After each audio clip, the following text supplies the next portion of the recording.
ಪ್ರತಿದಿನ 2 ಲವಂಗ ತಿಂದರೆ ಏನಾಗುತ್ತದೆ ಗೊತ್ತೇ? ಇದು ಕೇವಲ ಒಂದು ಆರೋಗ್ಯದ ಅಭ್ಯಾಸವಲ್ಲ, ಇದು ಒಂದು ಔಷಧವೇ.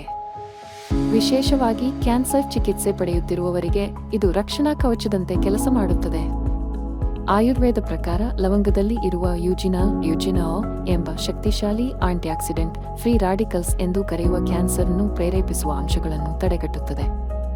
ಬೆಳಗ್ಗೆ ಖಾಲಿ ಹೊಟ್ಟೆಯಲ್ಲಿ 2 ಲವಂಗಗಳನ್ನು ಜಗಿದರೆ ದೇಹದ ಇನ್ಫ್ಲಮೇಷನ್ ಕಡಿಮೆಯಾಗುತ್ತದೆ, ಜೀರ್ಣಕ್ರಿಯೆ ಉತ್ತಮವಾಗುತ್ತದೆ, ರಕ್ತದ ಶರ್ಕರ ಮಟ್ಟಗಳು ನಿಯಂತ್ರಣದಲ್ಲಿ ಇರುತ್ತವೆ, ಯಕೃತ್ತು ಲಿವರ್ ಚೆನ್ನಾಗಿ ಕಾರ್ಯನಿರ್ವಹಿಸುತ್ತದೆ, ಎಲುಬುಗಳು ಬಲವಾಗುತ್ತವೆ. ವಿಶೇಷವಾಗಿ ಕಿಮೋಥೆರಪಿ ನಂತರ ಬರುವ ದುರ್ಬಲತೆ ಕಡಿಮೆಯಾಗುತ್ತದೆ. ಕ್ಯಾನ್ಸರ್ ರೋಗಿಗಳಿಗೆ ಲವಂಗ ಸೇವನೆಯಿಂದ ಅನೇಕ ಪ್ರಯೋಜನಗಳಿವೆ. ಲವಂಗದಲ್ಲಿರುವ ಯುಜಿನಾಲ್ ಆಂಟಿ ಕ್ಯಾನ್ಸರ್ ಆಗಿ ಕೆಲಸ ಮಾಡುತ್ತದೆ, ರೋಗ ನಿರೋಧಕ ಶಕ್ತಿ ಸಹಜವಾಗಿ ಹೆಚ್ಚುತ್ತದೆ, ದೇಹ ವೇಗವಾಗಿ ಚೇತರಿಸಿಕೊಳ್ಳುತ್ತದೆ. ಈ ಚಿಕ್ಕ ಅಭ್ಯಾಸ ದೊಡ್ಡ ಬದಲಾವಣೆಗೆ ಕಾರಣವಾಗುತ್ತದೆ. ನಿಮ್ಮ ಆರೋಗ್ಯವನ್ನು ಆಯುರ್ವೇದ ಮಾರ್ಗದಲ್ಲಿ ಪುನಃಸ್ಥಾಪಿಸಲು ಈ ವಿಡಿಯೋವನ್ನು ನಿಮ್ಮವರೊಂದಿಗೆ ಹಂಚಿಕೊಳ್ಳಿ. ಇಂತಹ ಇನ್ನಷ್ಟು ಮಾಹಿತಿಗಾಗಿ ನಾಗೇಶ್ವರ ಆಯುರ್ವೇದಿಕ್ ಪುಟವನ್ನು ಫಾಲೋ ಮಾಡಿ.